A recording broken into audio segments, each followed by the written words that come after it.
அஸ்ஸலாமு அலைக்கும். எல்லாத்துக்கும் வணக்கம். வாங்க பிஸ்மில்லா. இன்றைக்கி வெள்ளை சாதம் வடிச்சிருக்கிறேன், சாம்பார் வச்சுருக்கிறேன், இங்கே பொரியல், இங்கே பசலைக்கீரை. சாம்பார் ஏன் கருப்பாக இருக்குதுன்னு பார்க்குறீங்களா? இது வந்து பழைய புளி போட்டு ஆக்கினது சுரக்காய் சாம்பார், துவரம்பருப்பு போட்டு. சாதம் சூடாக இருக்குது. இந்த பசலைக்கீரை வந்து அவ்வளோ நல்லது உடம்புக்கு. பசலைக்கீரை வந்து நீங்கள் வாரத்தில் ஒரு நாள் 2 நாள் பருப்பு போட்டும் ஆக்கலாம். நான் தேங்காய் பால் விட்டு ஆக்கியிருக்கிறேன். தேங்காய் பால் போட்டு உடம்புக்கு அவ்வளோ குளிர்ச்சி. இந்த மூட்டு வலிக்கெலாம் ரொம்ப நல்லது. ஆனால் குளிர்ச்சி ஜாஸ்தி, ரொம்ப வேண்டாம். வாரத்தில் 2 நாள் சாப்பிடுங்க. அப்புறம் வந்து இது ஒரு காய், பார்த்தா பாவக்காய் மாதிரி இருக்குந்துச்சு.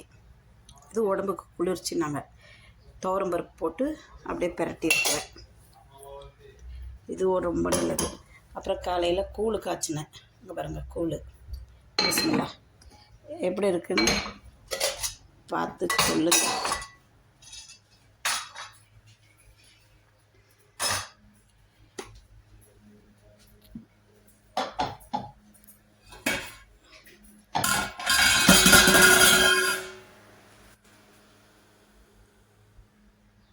சூப்பராக இருக்கா?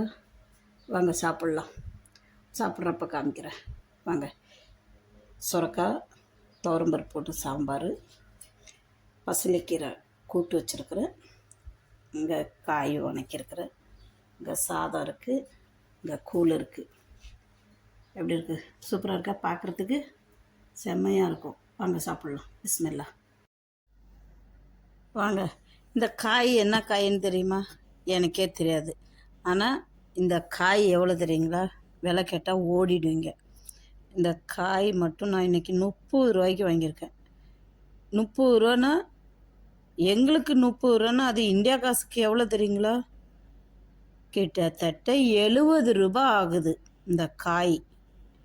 அப்போ வாங்காமல் நம்ம சும்மா விடுவோமா? ஒரு கொசுறு கேட்டு வாங்கிட்டு வந்துட்டேன். அது கூட இது போன வாரம் வாங்கினேன். நல்லா அந்த கொட்டையெல்லாம் வந்து கிறிஸ்பியாக இருக்குது. அப்போது அவங்கக்கிட்ட கேட்டேன் எப்படி சமைக்கிறதுன்னு. தோலை லைட்டாக இது எப்படி சமைச்சோமோ அதே மாதிரி தோலை சீவிட்டு சமைக்க சொல்லியிருக்கிறான். எப்படி? இந்த காயோட பேர் தெரிஞ்சால் எனக்கு சொல்லுங்கள். அஸ்ஸலாமு அலைக்கும். எல்லாத்துக்கும் வணக்கம். பிஸ்மில்லா. பாருங்கள், இன்றைக்கி நான் பசலைக்கீரை வாங்கியிருக்கிறேன். பசலைக்கீரை வாங்கி இங்கே ஆஞ்சி வச்சுருக்கிறேன். பசலைக்கீரை பருப்பு போட்டு கூட்டு வைக்கலாம். சும்மா வெறுமனவே வெங்காயம், பச்சை மிளகாய் இதெல்லாம் போட்டு கூட்டு வச்சுட்டு கொஞ்சம் தேங்காய் பால் எடுத்து விட்ட வேண்டியது தான். சூப்பராக இருக்கும்.